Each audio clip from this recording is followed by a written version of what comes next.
Assalamualaikum warahmatullahi wabarakatuh. Halo, perkenalkan nama saya Rosatina. Saya dari Prodi Ilmu Administrasi Bisnis Universitas Negeri Makassar. Kali ini saya akan menyampaikan materi terkait dengan komponen sistem informasi. Let's get it! Yang pertama yaitu sistem informasi. Sistem informasi menyiratkan penggunaan teknologi dengan komputer dalam organisasi atau perusahaan yang dapat menyediakan informasi bagi pihak-pihak yang membutuhkan dan pengguna. Tugas dari sistem informasi adalah untuk melakukan siklus pengolahan data. Untuk melakukan siklus ini, maka sebagian suatu sistem diperlukan komponen-komponen tertentu.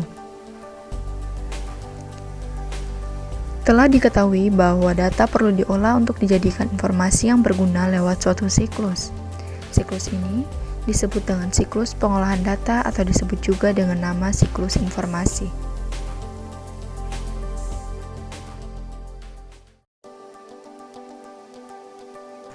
Sistem informasi mempunyai 6 buah komponen, yaitu yang pertama komponen input atau komponen masukan, yang kedua yaitu komponen model, yang ketiga komponen output atau komponen keluaran, yang keempat yaitu komponen teknologi, yang kelima yaitu komponen kontrol atau komponen pengendalian, dan yang terakhir yaitu komponen basis data.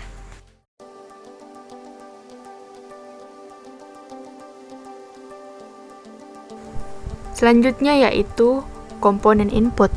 Sistem informasi tidak akan dapat menghasilkan informasi jika tidak mempunyai komponen input. Jika sistem informasi tidak pernah mendapatkan input tetapi dapat menghasilkan output, ini merupakan hal yang ajaib.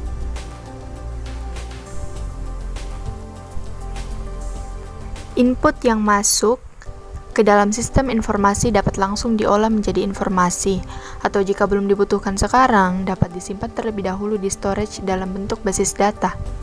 Input dari sistem informasi berupa data yang akan diolah oleh sistem ini. Data dari sistem informasi dapat berasal dari luar organisasi atau dari dalam organisasi. Data untuk sistem informasi perlu ditangkap dan dicatat di dokumen dasar.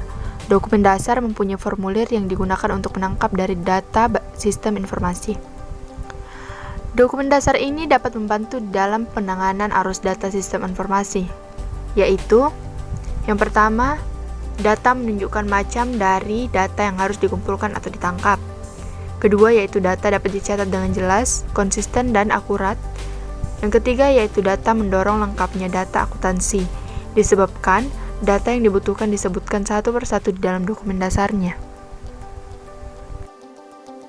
Yang ketiga, yaitu komponen output. Produk dari sistem informasi adalah berupa output yang berguna bagi para pemakainya. Output merupakan komponen yang harus ada di sistem informasi. Sistem informasi yang tidak pernah menghasilkan output, tetapi selalu menerima input, dikatakan bahwa input yang diterima masuk ke dalam lubang yang dalam.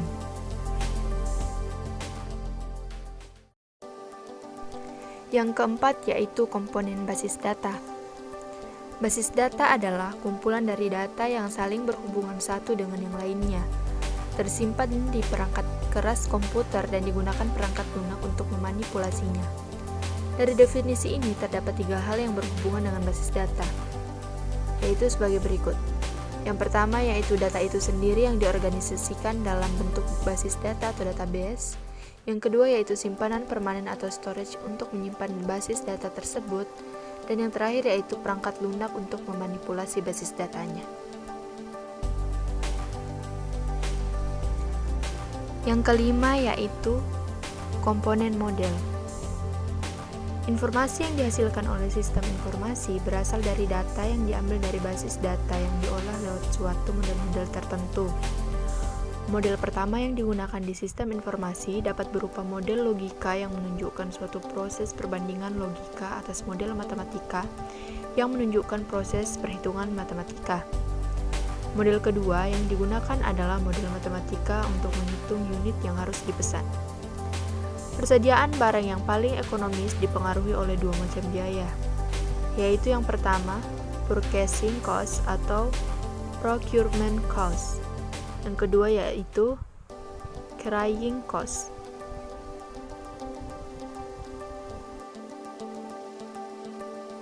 Lingkup materi yang terakhir yaitu komponen kontrol. Komponen kontrol juga merupakan komponen yang penting dan harus ada di sistem informasi.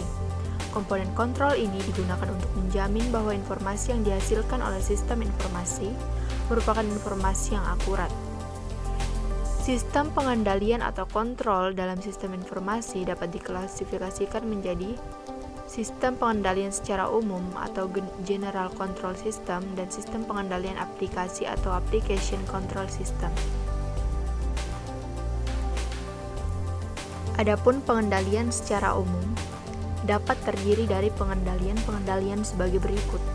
Yang pertama yaitu pengendalian organisasi, yang kedua yaitu pengendalian dokumentasi, ketiga pengendalian perangkat keras, keempat pengendalian keamanan fisik, kelima pengendalian keamanan data, dan yang terakhir yaitu pengendalian komunikasi.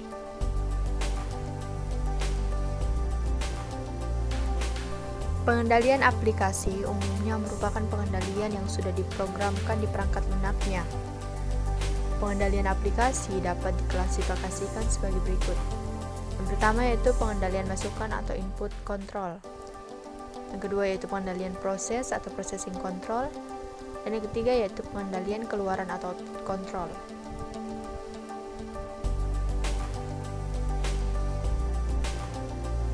Pengendalian aplikasi sendiri terdiri atas 4 jenis. Yang pertama yaitu control digit check, yang kedua yaitu reasonable check, yang ketiga yaitu echo check, dan yang terakhir yaitu batch control check.